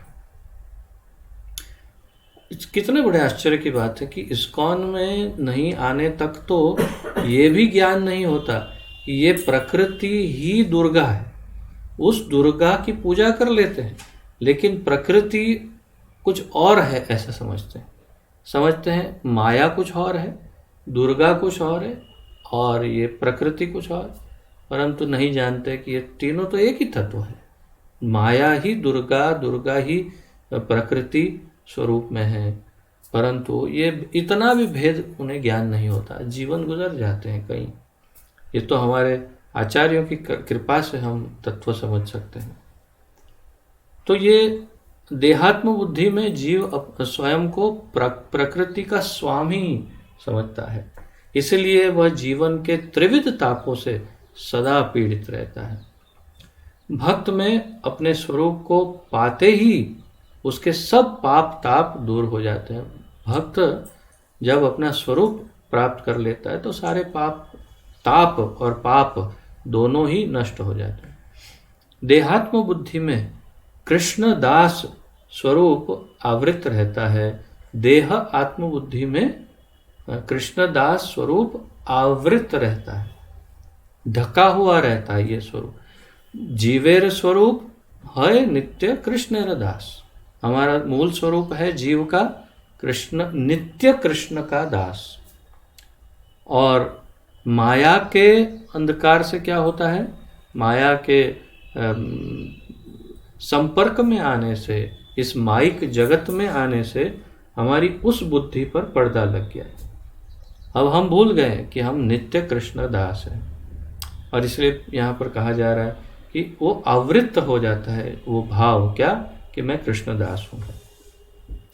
प्रकृति पर प्रभुत्व के प्रयास में जीव प्रकृति की सेवा के लिए बाध्य हो जाता है। वही जो मैंने एकदम शुरुआत में चर्चा कर रहा था, मैं प्रयास है इस प्रकृति पर प्रभुत्व प्राप्त करने का, और अंततोगत्वा परिणाम क्या होता है? जब वो अपने आप को आंख खोल के देखता है तो देखता है कि मैं तो संपूर्ण रूप से दास हो गया हूं माया का। आत्मस्वरूप की शुद्ध चेतना में जब इस सेवा को भगवान श्री कृष्ण में लगा दिया जाता है तो जीवात्मा उसी क्षण प्राकृत आसक्ति के विघ्नों और कष्टों से मुक्त हो जाती है। आत्मस्वरूप की शुद्ध चेतना कौन सी चेतना है? मैं भगवान का दास हूं। मैं जब इस सेवा को भगवान श्री कृष्ण में लगा दिया जाता है तो जब वो चेतना जागृत हो जाती है, सेवा में लग जाता है जीव, तो जीवात्मा उसी क्षण प्राकृत आसक्ति के विघ्नों और कष्टों से मुक्त हो जाता है। तो कोई पूछ सकता है प्रश्न कि जीवात्मा कब मुक्त होता है? तो सामान्य रूप से हम जवाब देंगे मृत्यु के बाद, शरीर छोड़ने के बाद ही तो मुक्त होगा। नहीं, बिल्कुल जरूरी नहीं है। इसी शरीर में, इसी देह में, इसी क्षण हम संपूर्ण मुक्त हो सकते हैं। बिल्कुल संभव है, असंभव नहीं है। और यही सत्य है कि हम इसी शरीर में मुक्त हो सकते हैं। कैसे? तो इसका रास्ता बताया। जब वो भगवान की सेवा में लग जाए और आत्मसमर्पण कर दे तो मुक्त हो जाता है। उसी क्षण प्राकृत आसक्ति के विघ्न और कष्टों से मुक्त हो जाता है। इसके अतिरिक्त श्रीमद् भागवत वेदांत सूत्र पर व्यास देव का भगवत प्राप्ति के बाद स्वयं रचित भाष्य है। तो अब आगे जो वही महाप्रभु की जो चर्चाएं हैं उसी पर फिर प्रकाश डाल रहे हैं कि मूल रूप से श्रीमद् भागवत वेदांत सूत्र पर व्यास देव का भगवत प्राप्ति के बाद स्वयं रचित भाष्य है। उन्होंने भगवान की प्राप्ति हो जाने पर भागवत का निर्माण किया, और वो भी भाष्य के रूप में, वेदांत सूत्र के भाष्य के रूप में। श्री नारद की कृपा से वे इसे लिखने में समर्थ हुए। वैसे तो स्वयं भगवान है, परंतु फिर भी औपचारिकता के लिए अपने गुरु नारद मुनि की कृपा से वे लिखने के लिए समर्थ हुए। देखिए, बिना गुरु की कृपा के कोई सामर्थ्य प्राप्त नहीं हो सकता। और यदि किसी सामर्थ्यवान व्यक्तित्व को देखते हैं, विशेष रूप से आध्यात्मिक जीवन में, तो ये भी निश्चित समझना चाहिए कि उसका सामर्थ्य उसके गुरु से ही आया है। बिना गुरु के उसमें कोई मैं अपने ही जीवन की बात करूं तो मैं इतना महामूढ़मती जीव था, अभी भी हूं, परंतु इतना महामूढ़मती, सामान्य बुद्धि ही नहीं, इतना बुद्धिहीन जीव था, अत्यंत सामान्य अभी भी हूं। पर अब थोड़ा कुछ फर्क लगता है मुझे। तो वो फर्क जो आया वो कब आया, कैसे आया, कोई संशय नहीं मुझे, कोई शंका नहीं, एक 0.00001% भी शंका नहीं है। एकदम स्पष्ट, केवल और केवल और केवल और केवल और केवल गुरु की कृपा से ही है। मात्र गुरु की कृपा से मेरी आध्यात्मिक जो कुछ भी उन्नति हो रही है, केवल उनकी कृपा से। बौद्धिक उन्नति अगर हो रही है, बुद्धि में कुछ परिवर्तन है, तो इसमें भी निश्चित रूप से एकदम 100% केवल गुरु की ही कृपा है। मुझे कोई संशय नहीं है। तो यहाँ पर भी वेद व्यास जी के गुरु की कृपा से उनको सामर्थ्य प्राप्त हुआ कि वो लिख सके, भले वो भगवान के अवतार हैं। तो व्यासदेव भगवान श्री कृष्ण श्री नारायण के अवतार हैं। उनकी प्रामाणिकता असंदिग्ध है। तो ये ठीक है कि उनको शक्ति सामर्थ्य मिला गुरु से, परंतु ऐसे भगवान के अवतार हैं, इसलिए उन्होंने जो लिखा है उस पे संदेह नहीं कर सकते। वे सारे वैदिक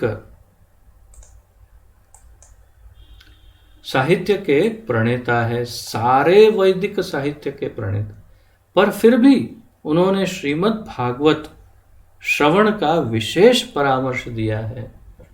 स्वयं भगवान वेदव्यास ने भागवत की महिमा कही कि सबसे अधिक महत्वपूर्ण भागवत है। अन्य पुराणों में देव उपासना की विविध विधियों का भी वर्णन है। श्रीमद् भागवत में केवल स्वयं भगवान श्री कृष्ण का उल्लेख है। परम ईश्वर भगवान श्री कृष्ण रूपी पूर्ण वपु के देवता अंग मात्र हैं।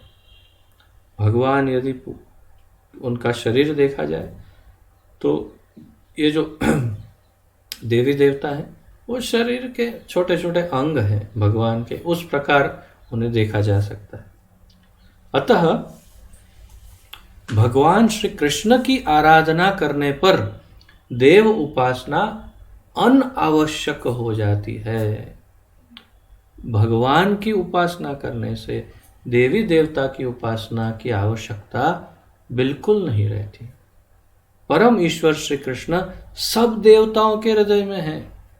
भगवान कृष्ण सभी देवताओं के हृदय में भी है। हमारे तो हृदय में है, सब देवताओं के हृदय में भी तो परमात्मा स्वरूप में रहते हैं। तेने ब्रह्म हृदय आदि कवये। बुद्धिमान व्यक्ति केवल ये एक वाक्य पर ही सब समझ जाएगा। एकदम टॉप लेवल का बुद्धिमान व्यक्ति है, केवल एक इस वाक्य को समझकर सुनकर सब समझ जाएगा। ब्रह्म हृदय, ब्रह्मा जी को हृदय है वो, और उनके हृदय में भगवान है। अच्छा, और उन्होंने ज्ञान दिया वेदों का, बस समझ गया मैं। अर्थात ब्रह्मा जी भी एक जीव है और भले वो परम देवता है परंतु फिर भी भगवान के अधीन है। ये इससे सिद्ध हो जाता है। एक ही उदाहरण, बाकी तो सब जगह पर है ही वर्णन। सभी देवताओं के हृदय में भी भगवान निवास करते हैं। श्री गौर सुंदर महाप्रभु ने श्रीमद् भागवत को अमल पुराण बताकर अन्य पुराणों से उनकी श्रेष्ठता व्यक्त की। तो फिर आगे प्रभुपाद जी कहते हैं कि महाप्रभु ने प्रकाशानंद सरस्वती को श्रीमद् भागवत को अमल पुराण, अमल जिसमें मल नहीं, दूषण नहीं, ऐसा शुद्धतम पुराण बताकर उसकी श्रेष्ठता व्यक्त की। भगवत कथा के ग्रहण की विधि है विनम्र श्रवण। अब भगवान की कथा कैसे ग्रहण करनी चाहिए उस विषय पर तो उसकी विधि है विनम्र श्रवण। विनम्रता से सुने। विरोधात्मक मनोवृत्ति दिव्य भगवत कथा को ग्रहण अथवा अनुभव करने में सहायक नहीं हो सकती। अगर विरोधात्मक मनोभाव है, अंदर चल रहा है युद्ध, द्वंद्व, ठीक है, इसमें कुछ हो सकता है, नहीं ऐसा भी तो हो सकता है। ऐसा जरूरी थोड़ी है कि ये जो इसमें लिखा है वही सब सच हो। सुन लेने का, सुनने में कोई प्रॉब्लम नहीं है, बट कुछ अपना भी बुद्धि चलाने का क्या नहीं हो सकता है। शंका रखने का थोड़ा थोड़ा, ऐसे भाव से अगर सुनेंगे तो संशय आत्मा विनश्यति। जो संशय आत्मा होता है उसका विनाश निश्चित है, भगवान भगवत गीता में कहते हैं। तो विरोधात्मक मनोवृत्ति से दिव्य भगवत कथा को ग्रहण अथवा अनुभव करने में सहायक नहीं हो सकती। अतः श्रीमद् भागवत के द्वितीय श्लोक में 1.1.2 में शुश्रूषु शब्द है। इसका अभिप्राय है कि शब्द ब्रह्म सुनने के लिए उत्कंठा होनी चाहिए। सुनने के लिए शुश्रूषु का अर्थ है सुनने की अत्यंत उत्कंठा होनी चाहिए, रस होना चाहिए सुनने के लिए, और वो श्रद्धा भी। रुचिपूर्वक श्रवण की उत्कंठा ही दिव्य ज्ञान धारण करने की प्रमुख योग्यता है। ये एक बहुत महत्वपूर्ण पॉइंट। रुचिपूर्वक श्रवण की उत्कंठा, इंटरेस्ट से सुनने की जो इच्छा, उत्कंठा उसे क्या कहते हैं, एंथुजियाज्म अंग्रेजी में कहते हैं। उत्कंठा, एकदम लालायित है, इच्छा है, अंदर से रस टपक रहा है, कब सुनूं भगवान की कथा। तो और वो भी इंटरेस्ट, रुचि, अंदर इंटरेस्ट है सब्जेक्ट में, रुचि पूर्वक अगर उत्कंठा हो सुनने की, तब इस दिव्य ज्ञान धारण करने की प्रमुख योग्यता वही है। तभी हम योग्य हैं इस दिव्य ज्ञान को ग्रहण करने की। दुर्भाग्यवश अनेक लोग श्रीमद् भागवत कथा के धैर्य युक्त श्रवण में रुचि नहीं रखते। पद्धति सरल है किंतु पालन थोड़ा कठिन है। अभोग, क्षमा कीजिए, यहाँ एक कुछ प्रिंटिंग मिस्टेक। लोगों को साधारण सामाजिक अथवा राजनैतिक विषयों के श्रवण के लिए तो समय मिल जाता है, किंतु श्रीमद् भागवत सुनने के लिए जाने में वे अनिच्छुक रहते हैं। सामाजिक लोगों को, सामान्य लोगों को साधारण सामाजिक अथवा राजनीतिक विषयों के श्रवण के लिए, कोई कहे कि हमने ये प्रोग्राम रखा है, ये पार्टी है, ये है वो, हाँ जरूर आएंगे, हम समय से पहले पहुंच जाएंगे, अच्छा सब नाश्ता पानी का व्यवस्था है ना, बढ़िया, आएंगे जरूर। और आप कहो कि भागवत कथा है, प्रसाद की व्यवस्था है, जरूर आएंगे, प्रसाद के टाइम पहुंच जाएंगे, पक्का एकदम। कथा के टाइम पे नहीं आ पाएंगे, वो क्या है कि हमारा वो काम है ना, प्रसाद में आ जाएंगे। अभी अभी हमारे 2-4 प्रोग्राम जो हुए वटवा में, अपना रानी में इत्यादि, तो माणिक चौक में शायद, तो भक्त रिपोर्ट दे रहे थे, कथा में 30 जन, प्रसाद में 130 जन, लगभग सब जगह यही रिकॉर्ड। क्या 20-30 जन कथा में बैठे, प्रसाद के अंदर 120-130 जन आके बैठे। तो मैंने कहा अब बड़े प्रेम से सबको प्रसाद खिलाइए, किसी को मना मत करिए, फिर आगे देखा जाएगा, कुछ नया नुस्खा अपनाएंगे उनको धीरे धीरे कथा में लाने के लिए। अभी तो कथा सुने, थोड़ा क्या कहते, प्रसाद लें, रस एक बार जब जुड़ जाएगा तो फिर धीरे धीरे प्रभुपाद जी ने प्रसाद खिला खिला के ही तो इतना पूरे विश्व को भक्त बनाया है, तो फिर कोई परेशानी। परंतु तात्पर्य ये है कि कथा के इंटरेस्ट नहीं है, पिक्चर दिखाओ, पार्टी कराओ, कुछ भी और करो, सब में जाएंगे, कथा में नहीं आएंगे, ये प्रॉब्लम है। कभी कभी लोग श्रीमद् भागवत के उन अंशों का श्रवण करते हैं जिनके श्रवण के लिए वे योग्य नहीं हैं, और सुनना भी है तो कृष्ण की जो गोपियों के साथ लीला है वो सुनना चाहते हैं।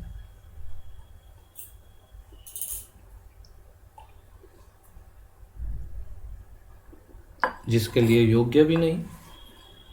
उनके पाठ में वे अंश काम शास्त्र जैसे लगते हैं, उनको ये काम शास्त्र की तरह इंटरेस्टिंग लगता है। श्रीमद् भागवत का श्रवण प्रारंभ से ही करना चाहिए। भागवत कथा के यथार्थ ग्राहकों का प्रारंभ में ही उल्लेख है। 1.1.2 दूसरे ही श्लोक में, नाना पुण्योपार्जन के बाद श्रोता श्रीमद् भागवत श्रवण के अधिकारी बन पाते हैं। अगर कोई भागवत कथा सुन पा रहा है तो दूसरे ही श्लोक में प्रमाण है कि अनेक जन्मों के पुण्य कर्म के बाद ही वो इस लेवल तक पहुंचा है कि भागवत सुन सके। बुद्धिमान मनुष्य महान ऋषि व्यासदेव के आश्वासन में विश्वास कर भगवान श्री कृष्ण की साक्षात अनुभूति के लिए धैर्य पूर्वक श्रीमद् भागवत कथा सुन सकता है। भगवत प्राप्ति के लिए विविध वैदिक स्तरों पर परिश्रम की आवश्यकता नहीं है, क्योंकि धैर्य पूर्वक श्रीमद् भागवत को श्रवण करने का निश्चय मात्र करने से परमहंस श्रेणी की प्राप्ति हो सकती है। बहुत ही बड़ी बात प्रभुपाद जी यहाँ कर रहे हैं। बहुत बहुत बहुत बहुत बहुत ही बड़ी बात है। ये इतनी बड़ी बात कर रहे हैं कि जिसकी हम और आप कल्पना भी नहीं कर सकते, क्योंकि हम जानते नहीं कि ये परमहंस अवस्था क्या है। प्रभुपाद जी कह रहे हैं भगवत प्राप्ति के लिए विविध वैदिक स्तरों पर परिश्रम की आवश्यकता नहीं, क्योंकि धैर्य पूर्वक श्रीमद् भागवत को श्रवण करने का निश्चय मात्र करने से, सुनने से नहीं, केवल निश्चय कर लिया कि मैं भागवत सुनूंगा, तो उतना करने से परमहंस श्रेणी की प्राप्ति हो सकती है।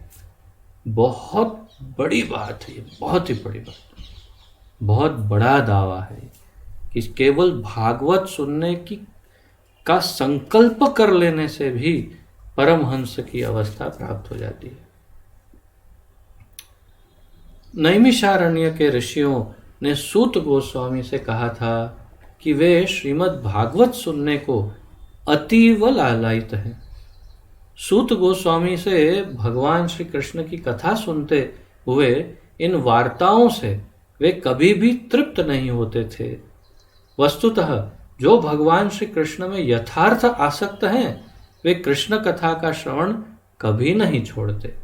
तो जो वास्तव में भगवान में आसक्त हैं, वो भगवान की कथाओं को कभी नहीं छोड़ते, हमेशा।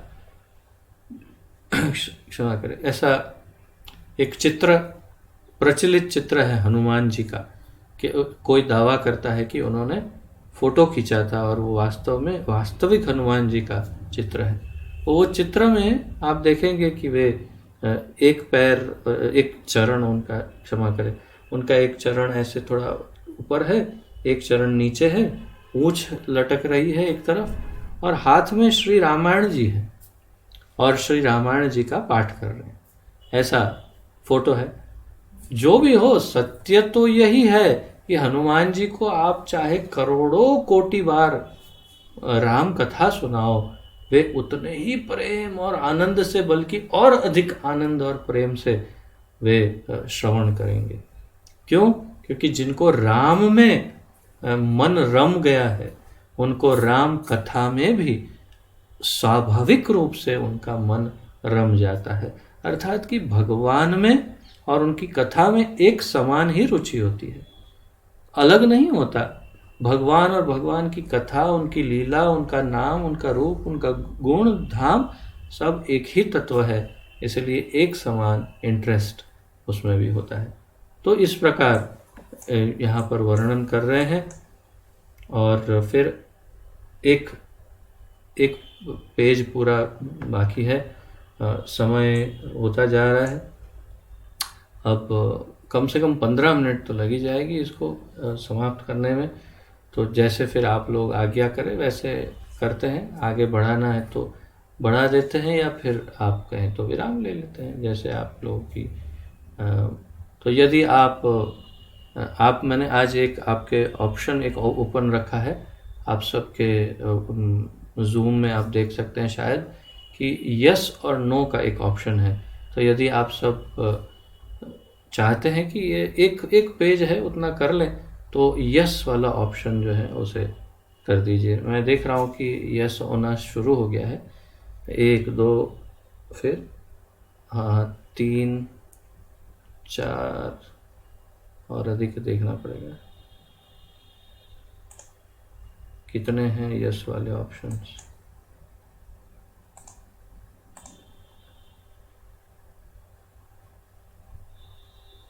हाँ, पर अधिक से अधिक हाँ, अधिक से अधिक भक्तों ने, कुछ कुछ लोगों ने ऐसे ही हाथ भी ऊपर कर दिए हैं। तो सनातन प्रभु क्या कहते हैं, आगे बढ़ना है या रोक दूं आपका वीडियो? फिर बढ़ लूं? अच्छा, चल चलो, सबकी परमिशन मिल गई है।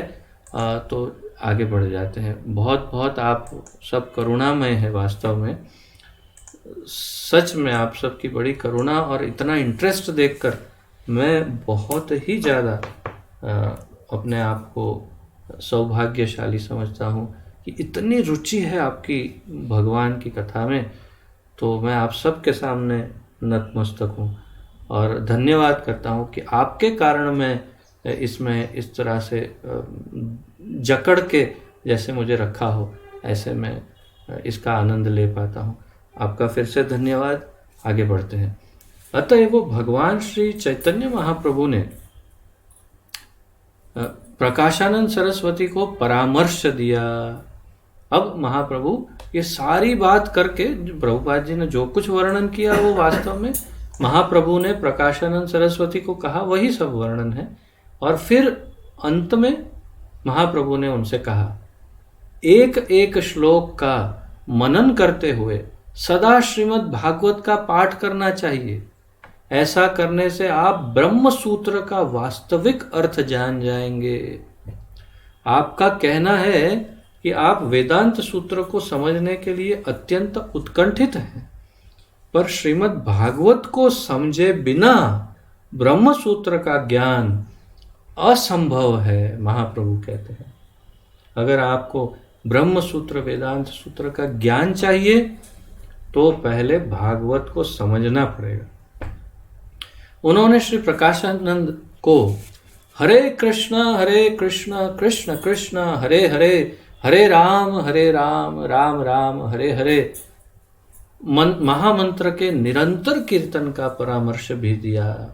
उन्होंने कहा कि आप निरंतर कीर्तन कीजिए हरे कृष्ण। प्रकाशानंद सरस्वती जब सारे सन्यासियों के जो गुरु हैं, पूरी पृथ्वी के सारे मायावादी सन्यासियों के अध्यक्ष, उनको हरे कृष्ण कीर्तन करने का परामर्श महाप्रभु ने दिया। ऐसा करने से आप सहज ही मुक्त होकर जीवन के परम लक्ष्य कृष्ण प्रेम की प्राप्ति के योग्य बन जाएंगे, महाप्रभु ने कहा।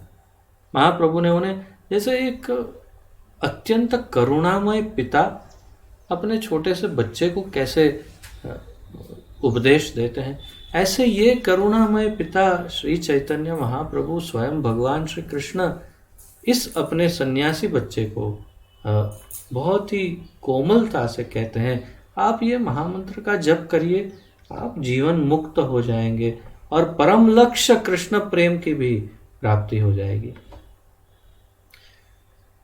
तदुपरांत श्री गौर सुंदर ने श्रीमद् भागवत, भगवद गीता, नृसिंह तापनी जैसे प्रामाणिक ग्रंथों से अनेक श्लोकों का उच्चारण किया।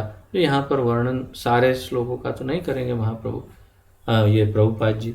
विशेष रूप से उन्होंने श्री भगवद गीता के 18वें अध्याय के 54वें 18.54 का यह श्लोक पढ़ा। ब्रह्मभूतः प्रसन्नात्मा न शोचति न कांक्षति समः सर्वेषु भूतेषु मद्भक्तिं लभते पराम।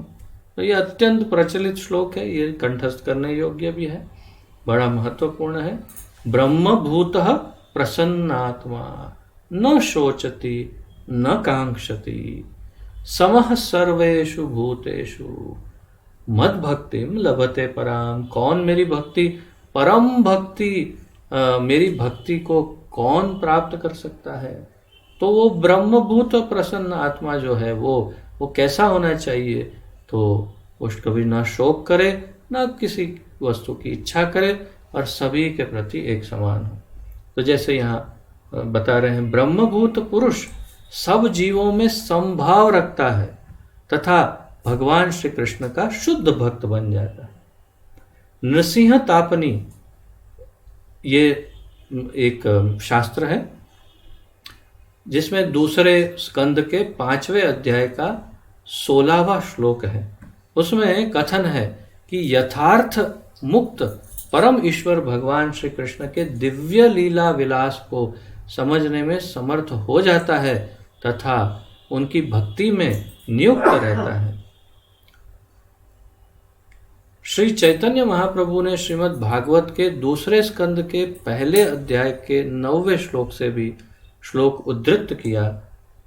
उसमें सुखदेव गोस्वामी ने स्वीकार किया कि माया से परे मुक्त अवस्था में स्थित होने पर भी वे भगवान श्री कृष्ण की अप्राकृत लीलाओं से आकृष्ट हो गए। जो मैंने आपको कई बार कथा के रूप में स्टोरी फॉर्म में बताया कि वे सीधे जंगल में चले गए जन्म लेने के बाद, और उन्होंने माता पिता का मुख तक नहीं देखा। और फिर जब उनके पिताश्री ने ये बरहा पीड़म नटवर बपू कर्णयोर कर्णिकारम इत्यादि ये श्लोक सब अपने शिष्यों द्वारा सुनवाया तो अत्यंत आकर्षित हुए। बोला एक मिनट, ये श्लोक कहाँ किसमें लिखा है, क्या है इसका अर्थ? ये हम नहीं जानते, हम तो सिर्फ श्लोक जानते हैं। तो जानना है तो हमारे गुरु के पास चलो। जब देखा तो पिताजी गुरु है, तो फिर उनके चरणों में गिरे, कहा मुझे ये श्लोक समझाइए, कौन किसका वर्णन है इतना सुंदर? तो कहा नहीं, बैठना पड़ेगा, पूरा सुनना पड़ेगा। ठीक है, सुनता हूँ। और भक्त बन गए। कौन? जो जीवन मुक्त थे, ऐसे सुखदेव मुक्त अवस्था से भक्त अवस्था में आ गए। तो इस श्लोक में सुखदेव गोस्वामी ने स्वीकार किया है कि माया से परे मुक्त अवस्था में स्थित होने पर भी वे भगवान श्री कृष्ण की अप्राकृत लीलाओं से आकृष्ट हो गए। इसी कारण उन्होंने अपने महान पिता व्यासदेव से श्रीमद् भागवत का अध्ययन किया।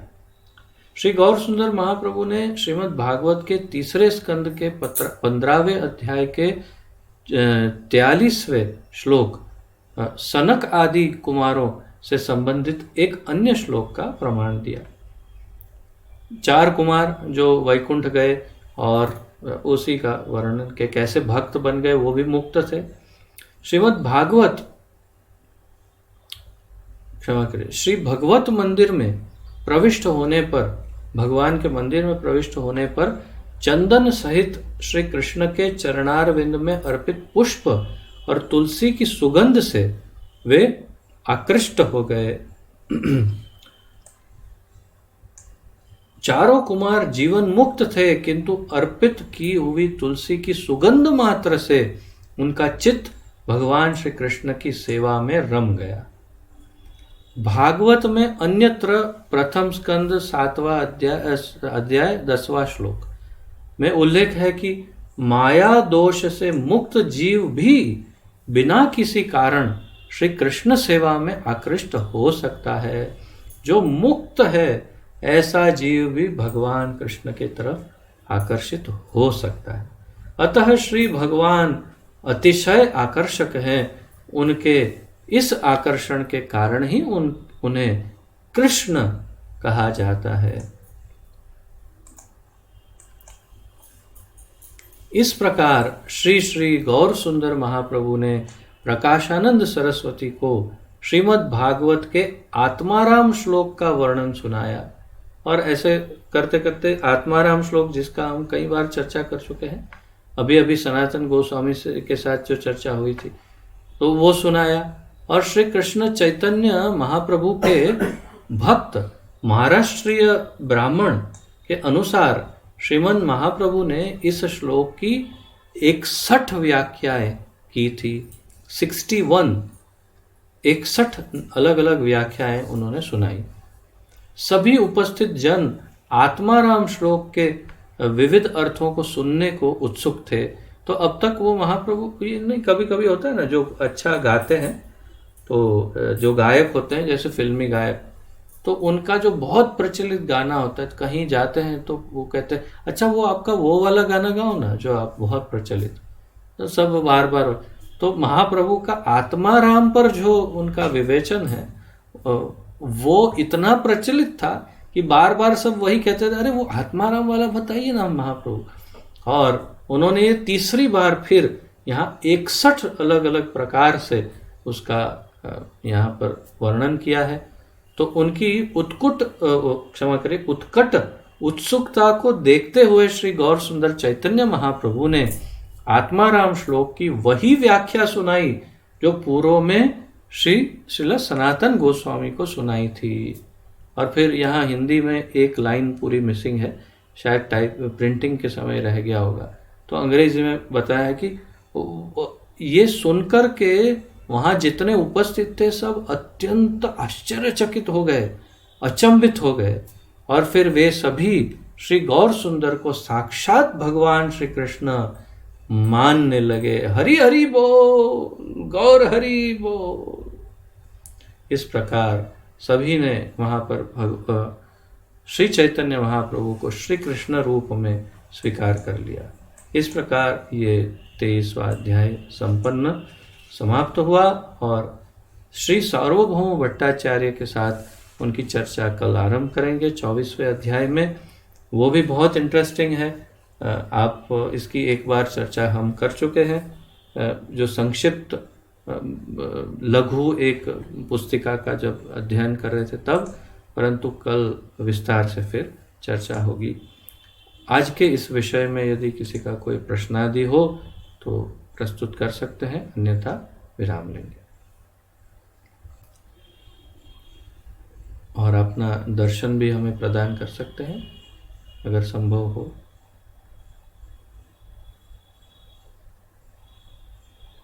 कुछ कोई प्रश्न आदि कुछ है?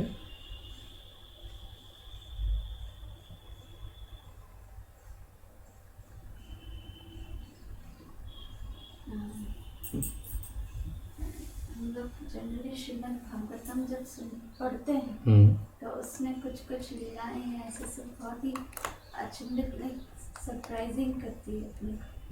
तो फिर वो फिर निंदा या वो फिर ये नहीं होता है ना, क्रिटिसाइजिंग टाइप नहीं होता ना कि ऐसा कैसा हो सकता है, ऐसा हम सोचते हैं कभी टाइप ऐसा होता है ऐसे कर।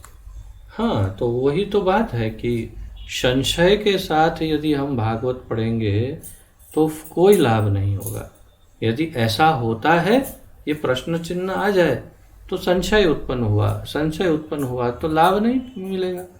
अगर तुरंत श्रद्धा आ जाए, जैसे साउथ इंडियन ब्राह्मण को श्रद्धा थी अपने गुरु के वचन पर और भगवान पर, भगवत गीता ठीक से वो सीधी पकड़ी भी नहीं थी, पढ़ भी नहीं सकते थे, लेकिन आंखों से अश्रुधारा बहती थी क्योंकि इतनी श्रद्धा है भगवान पर।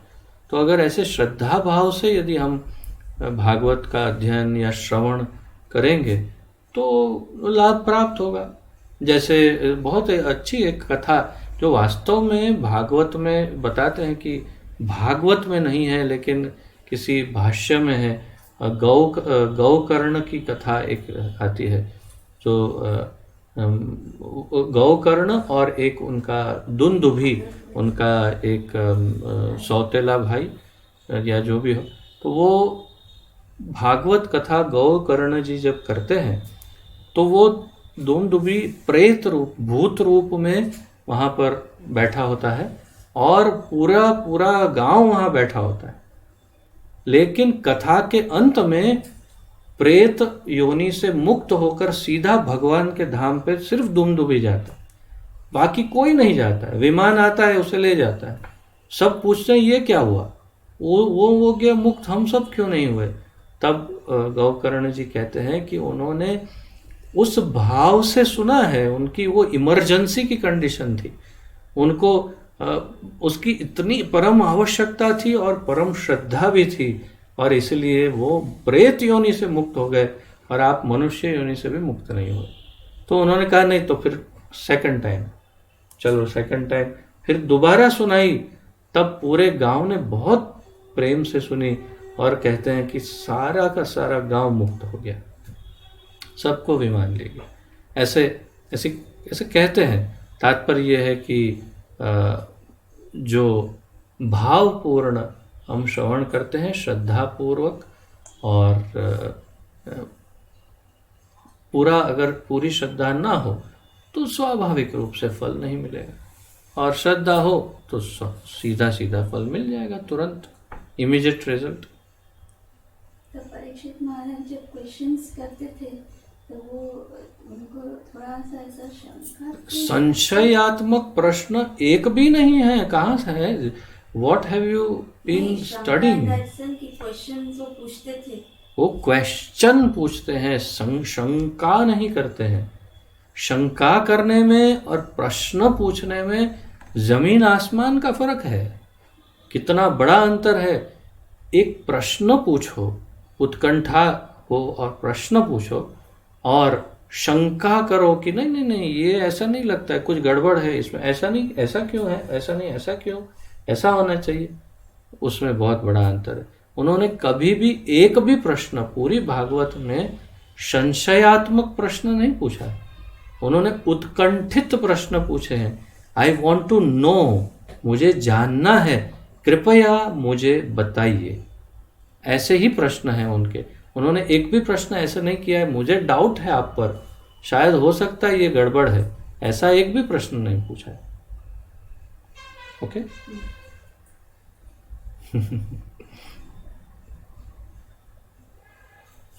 ठीक है सनातन प्रभु, और कुछ किसी का कोई प्रश्न?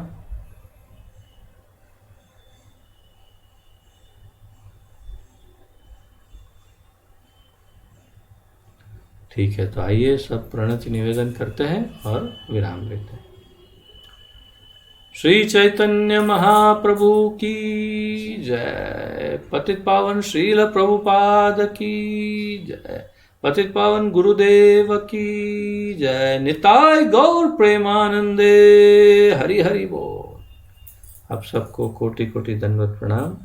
आप सबका बहुत बहुत धन्यवाद। हरे कृष्णा।